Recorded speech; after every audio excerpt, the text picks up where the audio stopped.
안녕하세요. 안녕하세요. 네, 우리 모아도에 등록되어 계신 페인터 강로사 작가님 모셨습니다. 먼저 작가로서 간단한 소개하고 어떤 작업하고 있는지 먼저 소개 부탁드릴게요. 안녕하세요. 강로사 작가입니다. 저는 오피리아 본캐 강로사입니다. 제 작품 속 오피리아는 제 부캐로서 제가 하지 못하는 것들 또는 관객들이 하지 못하는 것들을 하는 그런 새로운 생명체예요. 오피리아는 제 부캐이기도 하는데 관객들 있잖아요. 관객들의 부캐이기도 한 거죠. 그러니까 쉽게 하지 못하는 행동들을 하는, 그러니까 대신해서 해주는 그런 느낌인가요? 대신해서 해주는 느낌이기도 하고, 제가 어렸을 때 꿈이 아이돌이었어요. 근데 막 소심하고 예민한 성격 탓에 집에서 혼자 막 방구석에서 매닝 연습 막 이런 흑역사가 있죠. 그런 흑역사를 이런 남들한테 말 못할 흑역사 아니면은 사람들 앞에서 얘기를 했을 때 그 주제가 너무 무겁거나 너무 가벼워서 사람들의 관심이나 이목이 집중되는 거를 오피리아가 그림에서 대신 표현해 주는 거예요. 그러한 부캐로 사용되는 생명체를 그리고 있어요.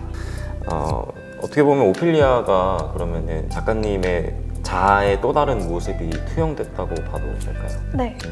누구나 사람들은 부끄러워하는 것들이 있을 거니까. 맞아요. 그리고 누구나 어렸을 때 결핍이나 이런 게 있잖아요. 근데 그거를 저는 약간 오피리아를 너 과거의 나라고 할 수 있는 거죠. 그래서 뒤에 질문에 나오겠지만 내가 과거에 조금 슬픈 일이 있었지만 내가 너는 무조건 행복하게 해줄 거야 하는 다짐을 하면서 만든 캐릭터예요.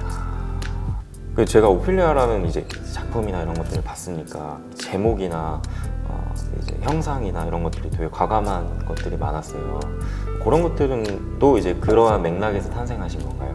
그렇죠. 그리고 그 과감한 표현이라는 게 나체를 뜻하는 그렇죠. 뭐 건가요? 이제 뭐 욕설이 들어가 있는 것도 있고 뭐 좀 네. 나체도 들어가 있는 것들이 있으니까. 저는 사람들이 좀 솔직해지길 바래요. 음. 그게 제가 요즘 세상 사람들을 보고 SNS를 많이 보잖아요. 요즘 사람들 제일 많이 하는 게 SNS잖아요. 제가 관심을 많이 가지고 있기도 하거든요. 서로 사람들을 관찰하기도 하고 자기를 전시하기도 하는데 그런 SNS 속에서 자기들을 너무 많이 꾸민다고 생각해서 저는 솔직히 말해봐. 내 그림 앞에서는 솔직해져도 돼. 솔직히 똑해놓고 말해봐. 이 말을 하고 싶었어요. 그렇죠, 그렇죠. 그래서 약간 나체 분위기를 많이 그렸습니다. 그렇죠. SNS는 인생의 하이라이트죠. 맞아요. 네, 편집본입니다. 맞아요. 저도 그건 공감하고 있어요. 그럼 이제 작품 활동을 처음 시작하게 된 계기가 좀 궁금해요. 아예 오피리아라는 캐릭터가 만들어지기 전에도 계속 그림을 그리셨을 거니까 네. 언제 그림을 접하게 됐고 언제부터 예술을 하게 되셨는지. 저는 어렸을 때부터 좀 유별났어요. 좋아하는 게 전혀 없었어요. 뭘 시켜도 안 했고 어디 학원에 보내놔도 아무것도 안 해서 진짜 하나 이야기가 있는데 어느 날은 엄마가 수학학원을 보냈는데 수학학원에서 전화가 온 거예요, 엄마한테. 로사 학원비 보내지 말라고 얘 한 번도 안 나왔어요. 저는 하기 싫으면 무조건 안 했어요. 근데 제가 유일하게 좋아했던 게 그림 그리는 거였어요. 그래서 그냥 재미있어서 시작했고 그게 정말 재미있어서 지금까지 하고 있어요. 다른 이유가 없어요. 그냥 너무 재밌어서. 그러면 그 정확한 시기나 이런 것들은 너무 오래돼서 기억이 9살에서 10살 넘어갈 때 학원은 처음 다녔어요. 그림 그리는 게 왜 좋으셨어요? 그냥 솔직히 말하면 그냥 내 뜻대로 되니까. 근데 직관적인 이유네요. 네. 그렇죠. 내가 원하는 대로 그릴 수가 있고 네. 할 수 있으니까. 원하는 형상이 나오지 않더라도 일단 내가 했으니까. 내가 뭔가 하는 행동이 어쨌든 내가 하는 행동이 마음에 들었었던 것 같아요. 자아가 굉장히 이대하죠. 그렇죠. 강했네요, 어렸을 네, 때부터. 제가 좀 이고가 세서. 뭐 좋은 거라고 생각합니다, 저는. 예술가님. 현재 지금 작업하고 있는 오피리아에 대한 이야기를 조금 더 네. 해볼까요? 오피리아는 셰익스피어의 햄릿이라는 얘기에서 오피리아가 처음 나오거든요. 근데 그 오피리아가 햄릿의 아버지가 오피리아의 아빠를 죽여요. 권력에 미쳐가지고. 근데 오피리아랑 햄릿은 사랑하는 사이였거든요. 그래서 오피리아는 내 사랑하는 사람이 내 아버지를 죽였어 하는 것에 미친 거죠. 그래서 어느 날 나뭇가지를 화환에 이렇게 걸려다가 이렇게 나뭇가지가 부러져가지고 강가에 빠지거든요. 근데 서서히 미쳐가던 중에 오피리아는 노래를 부르면서 물에 익사를 해요. 근데 사람들이 그 광경을 보면서 너무 아름다운 장면이다. 너무 아름다운 장면이다 하면서 그림이나 글로 이걸 남겨버린 거예요. 어떠세요? 저는 사실 이게 현대의 불행 포르노를 너무 담았다고 생각을 하거든요. 약간 찰리 채플린 생각나. 그리고 저는 오히려 이게 불행 포르노를 정말 현대의 불행 포르노를 과거의 불행 포르노를 현대에서 똑같이 재현한다고 생각했어요. 우리가 이런 얘기 예민할 수도 있는데 미디어에 전시되는 사람들의 죽음이나 이런 거에 대해서 너무 과하게 우리가 SNS나 TV에 너무 과하게 전시를 하는 게 아닌가 하는 생각에 저는 개인적으로 불편해요. 그래서 약간 오피리아를 차용하게 된 우리나라는 진짜 불행도 등수를 매기죠. 네, 남의 슬픔까지 훔쳐가지고 전시를 하면서 그 슬픔을 존중해주는 생각이 없는 거. 전 그게 약간 불편하더라고요. 최근에 그런 사건들도 많이 일어나고 하니까요. 네. 이번에 굉장히 마음이 아팠던 거는 그 사람이 어쨌든 선택을 한 거고 선택이라고 하면 나쁠 수 있는데 그 사람의 슬픈 일이잖아요. 나쁜 일은 아니니까 슬픈 일이잖아요. 근데 그 순간은 슬플 수 있어요. 근데 그 사람이 과거에 뭐 했었던 행동이나 그 사람의 옛날에 기뻤던 장면들까지 막 사람들이 막 이때도 슬펐는데 억지로 기쁜 척 했던 거니? 하면서 너의 그 찬란했던 순간마저 다 슬픈데 막 기쁜 척 했던 사람처럼 억지로 감정을 끌어내는 사람처럼 만들어버리는 게 불편하더라고요. 그 사람은 그 순간 기뻤을 수도 있어요. 그냥 그렇죠. 그 순간은 기뻤을 수도 있는데 왜 그 후에 그 일로 인해서 그 사람을 애초에 슬픈 사람으로 만들어버리는지 저는 그거를 공감할 수 없어요. 재단하면 안 되니까. 네. 그렇죠. 저는 그게 굉장히 마음이 쓰이더라고요. 그런 게 소모되는 거니까요. 사실 네, 어떻게 보면 맞아요. 안 좋은 일이고 또 유족들도 계시고 하니까 또 그분들은 또 잊혀지고 싶으실 수도 있는데 또 자꾸 이렇게 나오고 하니까 그건 좀 바뀌어야 되는 태도가 아닌가라고 싶네요. 존중해줬으면 좋겠어요.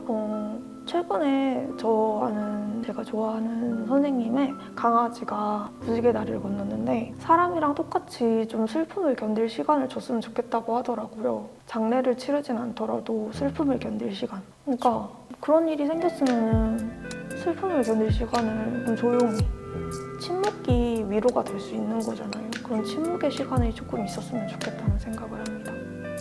그런 견딜 시간은 누구나 다 필요하니까요. 맞아요. 뭐 이번에 이제 개인전이 당장 내일 오픈하시는 걸로 알고 있어요. 일단 축하드립니다. 축하드리고요. 이번 전시에서 관람객들한테 어떤 것들을 조금 전달하고 싶으신지.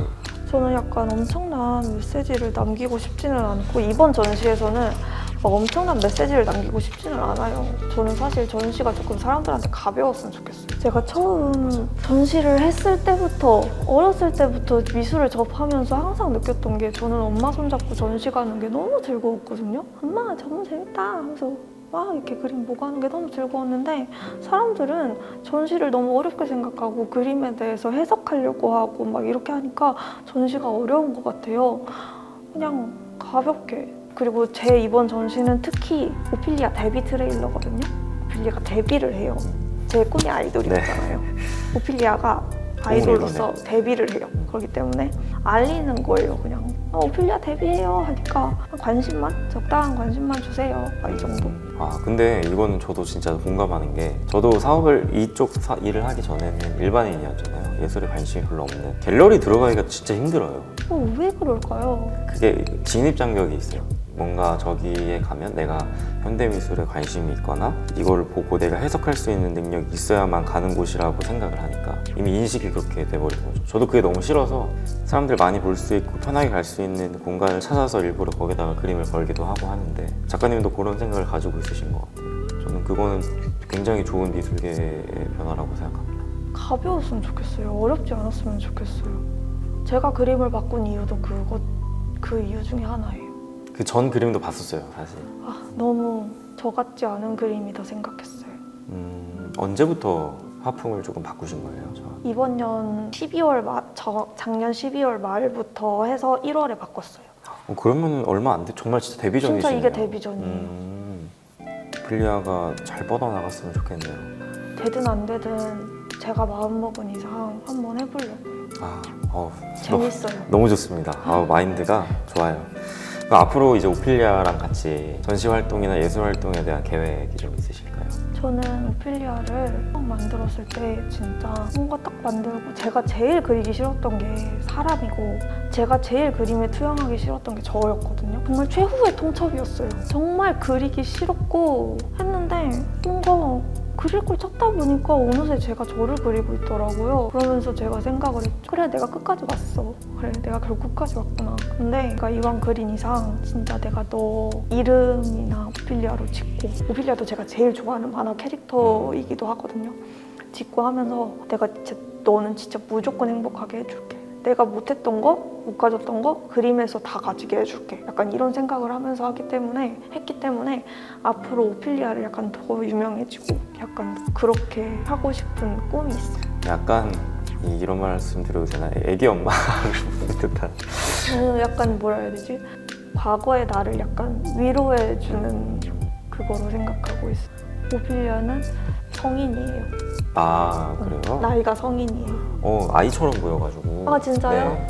애기 오피리아도 그릴까 생각을 했는데 그거는 원래 아이돌들도 데뷔하고 좀 되면 애기 사진 풀잖아요. 저도 약간 그쵸. 그런 식으로 하려고. 보통 어떤 재료를 많이 사용하세요? 저는 진짜 되는 대로 다 사용해요. 한국화 재료긴 하지만 분체, 석체, 전통 재료도 사용하지만 아크릴도 사용하고 될 때는 핸드포크 이런 거나 그 중에 그럼 핸디포크 가장 이런 좀 좋아하는 재료라든지. 가장 좋아하는 재료는 민화 재료 좋아해요. 한국화 전공하셨어요? 네, 한국화 전공이에요. 그렇구나. 그러면 지금 여기도 한지는 제가 봤는데. 네. 그런. 전부 다 한국화 재료예요. 전통 재료예요. 근데 이렇게 쨍하게 나와요, 색감이? 네. 계속 덧대시는 거예요?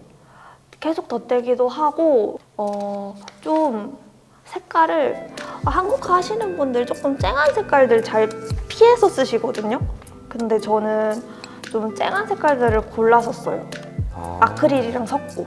아크릴이랑 조금 네, 섞으시기도 섞기도 하시고. 그치, 이거는 한국화 물감이라고 그리고 상상도 못했네. 네일 아트 재료 중에 펄 있어요. 펄가루. 일반 반짝이보다 더 반짝거리거든요. 그 네일 펄가루랑 제 물감들이랑 섞어가지고 좀 새로운 조합들로 색칠을 해요. 보통 작업 기간은 어느 정도 되세요? 저 진짜 빨라요. 저는 진짜 빠르면 이틀? 저 진짜 이거 잠 안 자시는 거 아니에요? 제가 좀 불면증이 심해가지고 잠을 많이 못 자는 편이어서 깨어있는 시간 동안은 계속 작업만 하는 편이어가지고 진짜 한 2, 3일이면 완성하는 것 같아요. 메코도.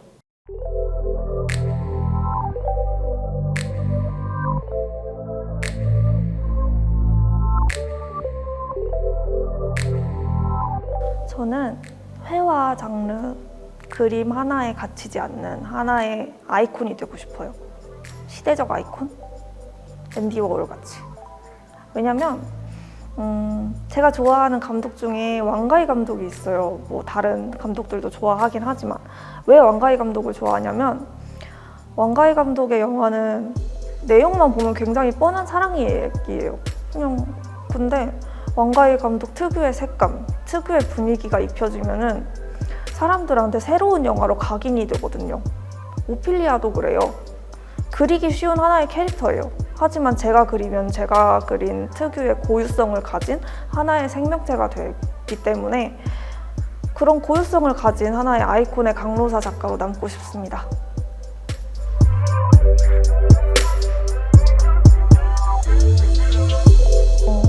전시라는 거는 그래요. 전시라는 게 진짜 화려해 보이잖아요.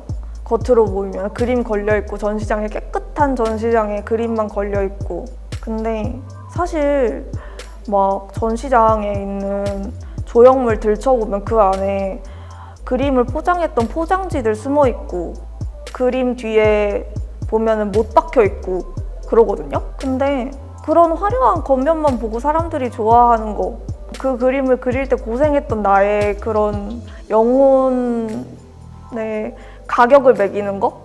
그림의 가격을 매기는 거 정말 힘들고 누구나 공감할지도 몰라요.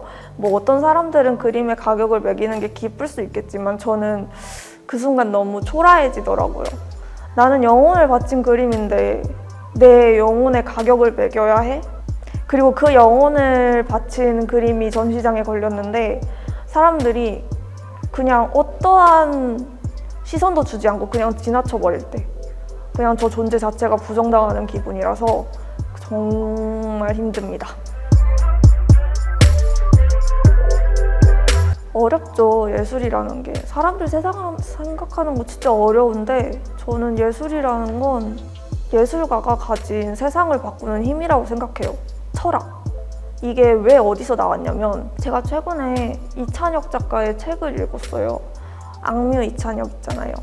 그 사람의 책을 읽었는데 거기서 예술가란 자신이 말을 하는 걸 지키는 사람이래요. 그리고 자기가 표현하는 거를 그 자체가 되는 사람. 전 그 말에 굉장히 공감을 했습니다. 예술가라는 게 가짜 예술가는 그렇게 행동하지 못한다는 거예요. 그렇기 때문에 예술은 예술가가 세상을 바꿀 수 있는 그런 철학적인 행동, 그 행동은 결국 세상을 바꾸는 힘을 가지게 되거든요. 그 세상을 바꾸는 힘이 결국은 예술이 되지 않을까 싶습니다.